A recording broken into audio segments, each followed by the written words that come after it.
हम बेवफा हरगिज न थे, पर हम वफा कर ना सके। हमको मिली उसकी सजा, हम जो खता कर ना सके। हम बेवफा हरगिज न थे, पर हम वफा कर ना सके। हेलो एवरीवन, नमस्ते। This is me Anita and ये आज का स्ट्रॉन्ग मैसेज है। जो ये सॉन्ग आ रहा था, ये स्ट्रॉन्गली सॉन्ग आ रहा था। कोई रिग्रेट में है बहुत ज़्यादा, ठीक है, रिग्रेट कर रहा है एंड अपनी सिचुएशन भी इस सॉन्ग के माध्यम से आप तक पहुंचाना चाह रहा है। एंड ये बहुत ही स्ट्रॉन्ग पॉपअप हो रहा है सॉन्ग कि हम बेवफा हरगिज़ न थे, पर हम वफा कर ना सके। ठीक है, तो ये आपके डिवाइन मैस्कुलाइन की तरफ से आ रहा है। ओके, तो ये मैसेज आपके डिवाइन मैस्कुलाइन की तरफ से आ रहा है एंड ये बहुत ही स्ट्रॉन्ग आ रहा है। ओके, तो चलिए देखते हैं टैरो से कि किन के लिए मैसेज आ रहा है एंड और क्या बताना चाहते हैं टैरो के माध्यम से आप लोगों को कि ये सिचुएशन उनकी लाइफ में क्यों आई है एंड इस सॉन्ग के माध्यम से आपकी तरफ और क्या मैसेज भेजना चाह रहे हैं। ठीक है, तो कहीं ना कहीं सॉन्ग के माध्यम से आपके लिए रिग्रेट की मतलब वाइब्रेशन आ रही है रिग्रेट की। एंड कहीं ना कहीं ये इंसान किसी ना किसी सिचुएशन में फंस गया था, उसकी वजह से आपके साथ गलत हुआ है कुछ, लेकिन ये अपने आप को मतलब ऐसा प्रिटेंड कर रहा है इस सॉन्ग के माध्यम से कि वो इनोसेंट है, उनसे ये उन्होंने गलती की नहीं है पर वो वफा कर नहीं पाए हैं। ठीक है, तो इस तरीके की वाइब्रेशंस आ रही है। ओके, तो चलिए देख लेते हैं टैरो से कि टैरो क्या बताते हैं आपको कि आपके लिए और क्या मैसेज आ रहा है। ओके, तो चलिए स्टार्ट करते हैं। तो कार्ड्स मैंने आप लोगों के लिए निकाल लिए। 2 of pentacles, 9 of wands, the hanged man, 9 of pentacles, 3 of swords, 4 of swords, the fool, king of wands and 8 of wands and bottom is the lovers. Okay, तो आप दोनों लवर्स यानी लवर कनेक्शंस में हो सकते हैं, जस्ट लाइक कि twin flame connection. ठीक है, तो आप दोनों ट्विन फ्लेम कनेक्शन हो सकते हैं, इसलिए अभी इस टाइम सेपरेशन में हो सकते हैं। ठीक है, तो आपके सेपरेशन की वजह बहुत सारी हो सकती हैं, इसमें संदेह वाली कोई बात नहीं है कि आप दोनों सेपरेशन में नहीं हैं। देखिए, ट्विन फ्लेम जर्नी में है तो मे भी सेपरेशन होता ही होता है उसमें, ताकि आप दोनों एक दूसरे पे आप दोनों अपने अपने ऊपर वर्क करें एंड अपने जो कनेक्शन को पहचानें। ठीक है, तो उस टाइम में क्या क्या सिचुएशंस आई होंगी, हर किसी की अपनी अलग अलग सिचुएशंस होती हैं। ठीक है, तो यहाँ पे आपके डिवाइन मैस्कुलाइन इसी सॉन्ग के माध्यम से आपको बता रहे हैं कि उनकी गलती नहीं थी लेकिन वो आपके साथ गलत कर गए।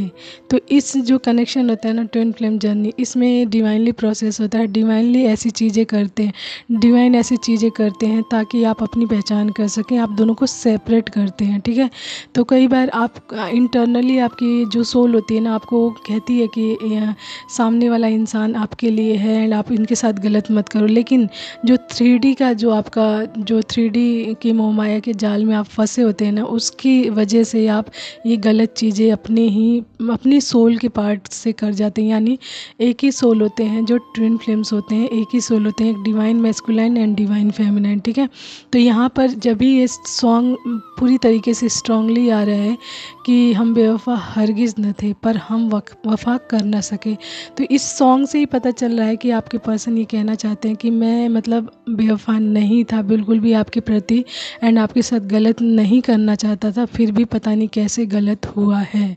ठीक है, तो यहाँ पे जो कार्ड्स आ रहे हैं ना, सबसे पहले मैं डिस्क्राइब करूँगी 8 ऑफ वेंट्स। तो 8 ऑफ वेंट्स ये बता रहा है कि आपके पास उनके बहुत सारे मैसेजेस आ रहे होंगे, बहुत तरीक़ों से आ रहे होंगे एंड वो मैसेज इस टाइप के हो सकते हैं कि I am dying without you, तुम्हारा प्रेम मेरी ताकत है, तुम मेरे जीवन साथी हो, I am mad for you. ठीक है, I am coming, I miss you, I love you and I can't live without you and you are everything for मी।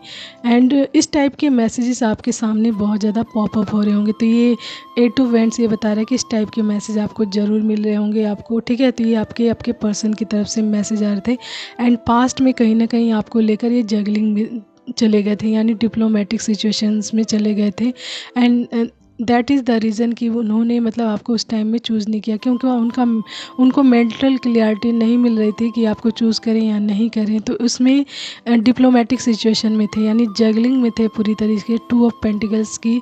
उनको डिसीज़न लेना मुश्किल पड़ रहा था उस टाइम, डिसीज़न नहीं ले पा रहे थे कि क्या करूं क्या नहीं करूं, ठीक है। एंड कहीं ना कहीं वो तब भी आप पर ही स्टक थे। द हैंगमैन ये बता रहा है कि वो आप पर ही स्टक थे, ठीक है। लेकिन क्लियरिटी नहीं मिलने की वजह से उन्होंने आपको चूज़ नहीं किया उस टाइम, ठीक है। एंड आपके साथ गलत किया है, ठीक है। एंड 9 ऑफ पेंटिकल्स ये बता रहा है कि you are everything for him, ठीक है। तो you are everything for him, आपको वो अपनी क्वीन मानते हैं, अपना सब कुछ मानते हैं, अपनी अबंडेंस का कारण मानते हैं। एंड वो आज भी आप पर ही स्टक है। 9 ऑफ पेंटिकल्स यही बता रहा है कि वो पास्ट में भी आप पर ही स्टक थे एंड अभी भी आप पर ही स्टक हैं, ठीक है। लेकिन जो चीज़ें उन्होंने आपके साथ गलत की हैं तो कहीं ना कहीं उनको इसका पे ऑफ करना पड़ रहा है। तो ना उनका दिल ना 3 ऑफ सोर्ड्स यानी ये बता रहा है कि किसी तीसरे की वजह से उनका दिल टूट चुका है, या ये तीसरा इंसान ही आया आप लोगों की लाइफ में जिसकी वजह से आप दोनों अलग हुए। एंड नाउ इसी तीसरे इंसान की वजह से आपके पर्सन का दिल टूट चुका है, यानी इस टाइम वो बिल्कुल टूटे हुए हैं, उनका दिल टूटा हुआ है। एंड 9 ऑफ वेंट्स ये बता रहा है कि बिल्कुल एकांत में है, अकेले में है, ठीक है। अकेला कर दिया गया उन्हें एंड एक साइड होकर अब आपके बारे में ही सोच रहे हैं, मतलब अकेले हो गए हैं। एंड नाउ उनको पता चल रहा है कि आपकी वैल्यू क्या है उनकी लाइफ में, आप किस तरीके से उनकी मतलब देखभाल करते थे, किस तरीके की वैल्यू करते थे, ठीक है। वैल्यू, रिस्पेक्ट या फिर जो भी पोजीशन आप अपनी लाइफ में उनके लिए रखते थे, तो उस चीज़ों को वो अकेले दूर से अब देख रहे हैं, खड़े हैं एंड एकांत में है बिल्कुल, ठीक है। तो दूर से इन सभी चीज़ों को याद भी कर रहे हैं एंड कहीं ना कहीं आपको भी स्पाई कर रहे हैं या देख रहे हैं, ठीक है। तो ये तो कंडीशन है उनकी कि आप आज भी आप पर स्टक थे एंड कहीं ना कहीं पास्ट में डिप्लोमेटिक सिचुएशंस की वजह से एंड किसी थर्ड पर्सन की वजह से उन्होंने गलत डिसीजन लिया है, गलत चीज़ें की हैं, ठीक है।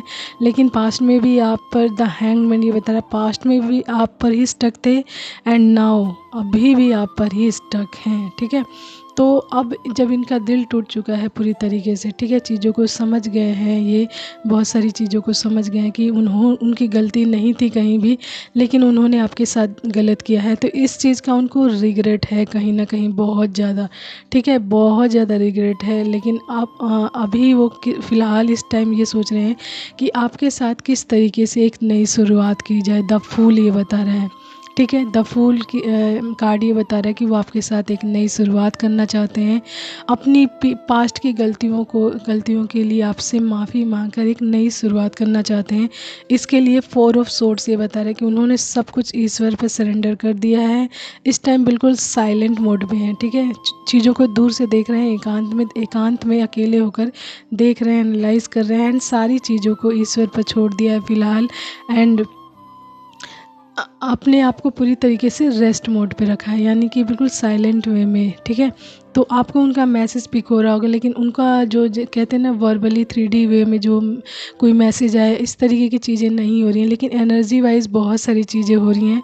तो आपकी इंटरनल सोल आपको गाइड अवश्य कर रही होगी कि ये मैसेजेस आपके लिए हैं, या इस तरीके के मैसेज आपके सामने पॉपअप हो रहे होंगे जैसे मैंने बताया है, ठीक है। एंड सॉन्ग भी सैड सॉन्ग्स हो सकते हैं बहुत सारे, ठीक है। तो एंड ये सारी चीज़ें क्यों हुई हैं, क्योंकि आपके जो पूर्वज हैं, किंग ऑफ वेंट्स, यानी आपके पूर्वजों ने ये सारी चीज़ें मतलब आपके पूर्वजों ने की है, ठीक है। आपके पूर्वजों ने मतलब रियलाइजेशंस डाली है आप लोगों की लाइफ में या आपके पर्सन्स की लाइफ में कि इस तरीके की चीज़ों के बारे में कि आपके साथ जो गलत हुआ है उसके लिए उन्होंने, जैसे कहते हैं ना एनर्जी वाइज वर्क करना, तो आपके जो पूर्वजों की एनर्जी कहीं ना कहीं यहाँ पे वर्क कर रही है एंड इसी वजह से आपके पर्सन को इस चीज़ का मतलब रिग्रेट हो रहा है आपके साथ गलत करने का। एंड ना उनका जब दिल टूटा है तो उनको पता चला है कि किस कंडीशन में आप उस टाइम थे एंड कि क्या गलत मतलब बिना किसी गलती के आपके साथ गलत हुआ एंड वो भी गलत नहीं थे उस टाइम उस सिचुएशन में एंड उनसे भी ये चीज़ें हुई हैं। तो ये सारी चीज़ें डिवाइनली हैं, ठीक है। एंड यदि ये ट्विन फ्लेम जर्नी है, क्योंकि बॉटम बता रहा है द लवर्स की ट्विन फ्लेम जर्नी में जब ये सारी चीज़ें पूरी तरीके से डिवाइनली गाइडेड होती हैं ठीक है, डिवाइन ही हर चीज़ प्रोसेस तैयार करते हैं। एंड कई बार ऐसा होता है कि हम चाहते ही नहीं है गलत करना किसी से, लेकिन वो सिचुएशन क्रिएट की गई होती है जिसकी वजह से वो चीज़ हो जाती है। ठीक है, तो यहाँ पर यही चीज़ आ रहा है एंड ये सॉन्ग के माध्यम से भी यही चीज़ आ रहा है कि गलती नहीं होने के बावजूद भी गलत कर गए हैं, उस चीज़ का रिग्रेट है बहुत ज़्यादा। ठीक है, आपके साथ एक नई शुरुआत कर रहे हैं, शुरुआत करना चाहते हैं एंड यहाँ पर आपके पूर्वजों की ब्लेसिंग्स पूरी तरीके से वर्क कर रही है।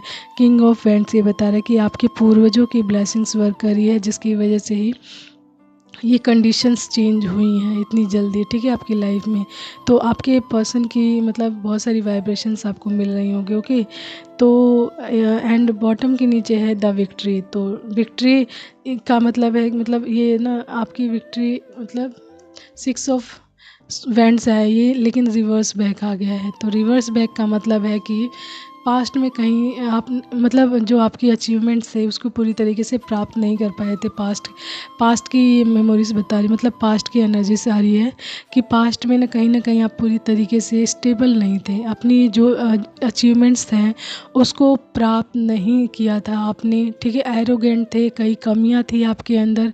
ठीक है, एंड सक्सेस भी पूरी तरीके से सक्सेस भी हासिल नहीं की थी आपने एंड बहुत सारी चीज़ें स्टेबल नहीं थी, बैलेंस में नहीं थी and that is the reason कि उस टाइम ईश्वर या डिवाइन ने आपके लोगों के बीच में सेपरेशन करवाया, ताकि आप लोग एक दूसरे के अपने अपने ऊपर वर्क कर सकें एंड एक दूसरे की पहचान भी कर सकें एंड अपने रिश्ते एंड अपने कनेक्शन को भी पहचान कर सकें। ठीक है, एंड कहीं ना कहीं आप दोनों अपने ऊपर वर्क करके स्टेबल हों पूरी तरीके से एंड हील्ड हों पूरी तरीके से। ठीक है, एंड आप पहचान कर सकें कि आप किस वर्क के लिए बने एंड आप दोनों का प्यार इक्वल हो, यानी इक्वल सेम हो एक दूसरे के लिए।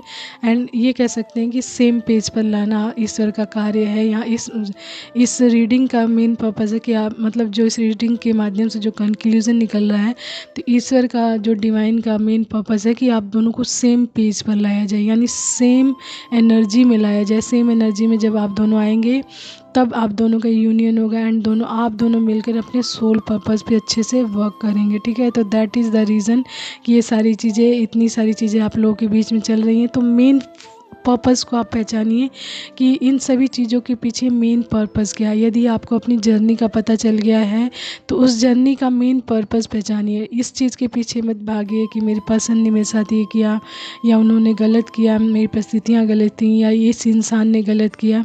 ये सारा डिवाइनली गाइडेड होता है एंड जो लोग गलत करते हैं, ठीक है, जो लोग भी गलत करते हैं डिवाइनली गाइडेड में भी उनको अपने कर्मों का जो कहते हैं ना भुगतान करना पड़ता है। ठीक है, हर किसी को करना पड़ता है, चाहे आप हो, चाहे आपके पर्सन हो या थर्ड पर्सन हो या एनीवन कोई भी हो, कर्मों का हिसाब सभी को देकर आगे ही बढ़ना पड़ता है। यदि ऐसा नहीं होता तो आप भी अपने कर्मों को क्लियर करते हुए नहीं चलते, ये सेपरेशन ही नहीं होता। ठीक है, तो आप भी कहीं ना कहीं अपने कर्मों को क्लियर कर रहे हैं, अपने कर्मा बैगेज को क्लियर कर रहे हैं, अपने सारे अंदर की कमियों को सही कर रहे हैं, उनको क्लियर कर रहे हैं, तभी तो आप बैलेंस होंगे। कर्मों का भुगतान करना पड़ता है, क्लियर करना पड़ता है, हीलिंग करनी पड़ती है, तब जाके आप आगे बढ़ते हैं। ओके, तो सोच समझ कर कर्म करिए, चाहे आप हो या आपका पर्सन हो या कोई और हो या जिनको भी बोला जाता है कि सब मेन कर्मा है। ठीक है, कर्म प्रधान बोलते हैं ना कि कर्म प्रधान है, तो कर्म सबसे बड़ा होता है। यदि आप जैसा कर्म करेंगे तो वैसा ही आपको भुगतान करना पड़ेगा। ठीक है, एंड कहीं ना कहीं चीज़ें होती हैं कि कहीं आप गलत नहीं हो, लेकिन वहाँ परिस्थितियाँ गलत हैं एंड कई गलत लोग हैं एंड आप उनमें शामिल हो गए हो, तो कहीं ना कहीं शामिल होने की वजह से आप उस गलत परिस्थिति में उस कर्म का भुगतान कर रहे हो। ठीक है, तो ये चीज़ होती है। तो कई बार कहा जाता है कि परिस्थितियाँ गलत आपके साथ नहीं है, लेकिन आप किसी गलत परिस्थिति में या गलत लोगों के बीच में हैं, तो आपका कर्मा भी कहीं ना कहीं ख़राब होता है। इसलिए हर चीज़ के लिए आपको अवेयरनेस दी जाती है, बताया जाता है। ओके, तो ये तो था मैसेज, एंड ये ट्विन फिल्म जर्नी वालों के लिए है। ओके, एंड ये सॉन्ग जो पॉपअप हुआ है बहुत स्ट्रॉन्ग सॉन्ग है, स्ट्रांगली आया ये सॉन्ग, एंड कोई रिग्रेट में है एंड इस कंडीशन में है कि उनका हार्ट ब्रोकन हुआ, इस टाइम हुआ पड़ा है, एंड सब कुछ मतलब ईश्वर पर वो सरेंडर कर चुके हैं हर परिस्थिति, एंड चीज़ों को सही करने के लिए शायद कोशिश भी कर रहे हैं, या ईश्वर पर छोड़ दिया है कि ईश्वर क्या बताएंगे रास्ता, तो फिर उसके हिसाब से ईश्वर ही उनको गाइड करेंगे, देन आगे वो अपना कार्य करेंगे। ठीक है, आपको कहीं भी अपनी इन्वॉल्वमेंट्स नहीं दिखानी है कि आप चले जाओ, मेरे पर्सन रिग्रेट में है, सॉन्ग भेज रहे हैं, मुझको ऐसा बोल रहे हैं तो मैं पहुंच जाऊं। नो, आपको ऐसा कुछ भी नहीं करना है। आपको अपनी हीलिंग करनी है, अपने ऊपर वर्क करना है, अपना ध्यान देना है, अपने ऊपर पूरी तरीके से फोकस्ड रहना। आप जितना अपने ऊपर फोकस्ड होंगे ना, अपनी एनर्जी को अपने लिए यूज़ करेंगे, अपनी एनर्जी को कहीं भी इधर उधर नहीं जाने देंगे, तो आप बहुत अच्छे से हील होंगे, एंड कहीं ना कहीं जब आप हील होंगे तो आपके पर्सन भी हील होना शुरू हो जाएंगे। ठीक है, तो आपको अपनी एनर्जी, ठीक है, अपनी जो प्रेजेंस वाली एनर्जी अपने पर्सन को नहीं देनी है कि मैं आ गई हूँ नाउ, मतलब आपकी हेल्प करने, मदद करने, या फिर आप रिग्रेट में हो। नो नो, आपको बिल्कुल ऐसा कुछ भी नहीं करना। आपको सिर्फ और सिर्फ अपने ऊपर फोकस्ड रहना है, अपने लिए कार्य करना है, अपने लिए सब कुछ करना है। सेल्फ लव, मेडिटेशन, मंत्रा जाप, हैप्पीनेस, खुश रहना, घूमना फिरना, इंजॉयमेंट, एनीथिंग जो अपने लिए आप कर सकते हो ना, वो सब कुछ अपने लिए करिए। यानी एक तरीके से ये कहा जा सकता है कि आप अपने आप में सराबोर हो जाइए, अपने आप में डूब जाइए। ठीक है, तब देखिए मैजिक क्या होता है। ओके, तो चलिए एक मैसेज देख लेते हैं आप लोगों के लिए। तो मैसेज आया, क्राउन चक्र कनेक्ट विद डिवाइन। ओके, तो आपके जो पोस्ट, मतलब ये जो हमारा मैसेज आया आज का उसी से रिलेटेड है। यानी क्राउन चक्र अपना एक्टिवेट कीजिए। यानी क्राउन चक्र यानी जो हमारा सबसे ऊपर, यानी हमारे थर्ड आई के ऊपर जो हमारा अगला हिस्सा होता है वो हमारा क्राउन चक्र कहलाता है। यानी सिर का ऊपरी हिस्सा जो होता है ना, वो क्राउन चक्र कहलाता है। एंड क्राउन चक्र जब आपका हील्ड होता है, एक्टिवेट होता है, तो आप डिवाइन से डायरेक्टली कनेक्ट हो जाते हैं, डिवाइन आपको गाइड करते हैं, एंड इस कनेक्शन में आप हाई वाइब्रेशंस में जाते ही जाते हो। आपको वो वर्क करवाया जाता है, एंड आपको उस हाई वाइब्रेशंस के माध्यम से डिवाइन द्वारा कनेक्ट करवाया जाता है, एंड डिवाइन आपको फिर गाइड करते हैं अपने माध्यम द्वारा चीज़ों के बारे में। ठीक है, तो आपको अपने क्राउन चक्रा को एक्टिवेट हीलिंग करनी चाहिए या मेडिटेशन करना चाहिए, जिससे आप जल्द से जल्द डिवाइन से कनेक्ट हो एंड अपनी जर्नी में आगे बढ़ सकें। ठीक है, तो जिनके लिए भी ये मैसेज है, ठीक है, तो आपको अपने ऊपर वर्क करना है, अपने ऊपर फोकस्ड रहना है, एंड अपने लिए सारी चीज़ें करनी है। खुश रहिए अपने लिए। ठीक है, अपने लिए। ये मत देखिए कि मेरे पर्सन उदास है, छोड़ दीजिए, जो उदास है वो उदास रहने दीजिए। आप अपनी लाइफ में ध्यान दीजिए, आप उधर ध्यान दीजिए ही मत, बिल्कुल कट ऑफ कर दीजिए उधर की एनर्जी से। उधर जो होता है होने दीजिए, वो उनका कर्मा है, वो अपना कर्मा क्लियर करके आएंगे। ठीक है, कल ही मैंने एक मैसेज पढ़ा किसी का, मतलब किसी वीडियो में, कि अंडे के बारे में कोई बता रहा था कि एक जब अंडे देती है मुर्गी या जो भी अंडे वाली जो चीज़ें होती हैं, तो उसमें अंडा माँ नहीं फोड़ती है। ठीक है, वो चाहती तो फोड़ कर निकाल सकती है उसको बाहर, लेकिन वो नहीं निकालती, क्योंकि वो चाहती कि जो अंदर जो बच्चा है अंडे के, यानी सेल के अंदर जो बच्चा है, वो खुद उस अपनी हिम्मत से, अपने साहस से, अपने स्ट्रेंथ से उस अंडे को तोड़े एंड खुद से बाहर आए, तो वो सीख कर बाहर निकलेगा, एंड अपने स्ट्रेंथ से निकलेगा तो चीज़ों को एनालाइज करेगा कि कितनी ताकत लगती, कितनी मेहनत लगती है, तब जाके बाहर निकला जाता है। यानी come out from your cell. ठीक है, तोड़ो and come out from your cell, that is the message of the day. ठीक है, तो ये एक मैसेज मैंने कल पढ़ा था, तो मैंने आप लोगों के साथ बताया कि कभी भी किसी को जब देख रहे हो आप, कोई इंसान मेहनत कर रहा है, सफलता की ओर बढ़ रहा है, तो कोशिश मत करो उस चीज़ को सरल बनाने को, उसको सीखने दो कि वो क्या सीखना चाहता है एंड ईश्वर उसको क्या सिखाना चाहते हैं। तो सीख कर इंसान जब निकलता है ना, तो बहुत अच्छे से उस चीज़ को सीखता है, एनालाइज करता है, समझता है। ठीक है, तो आपको इस जर्नी में सिखाने का ही काम होता है, learning learning and learning, step by step learning. ठीक है, आपको बहुत चीज़ें सीखनी पड़ती है, सिखाई जाती हैं, आपका इंटरेस्ट आगे बढ़ता जाता है सीखने में खुद। तो ये जो जर्नी है ना, twin flame journey, really blessed journey and beautiful journey. जब इसको समझ जाते हैं ना, तो आप इसके हर एक प्रोसेस को एंजॉय करते हुए चलते हैं एंड समझते हुए चलते हैं, चीज़ों को सीखते हुए चलते हैं। ठीक है, तो ये था message, hope so you like that, and thank you so much everyone. Take care, bye bye, and keep smiling. Okay, take care, bye bye.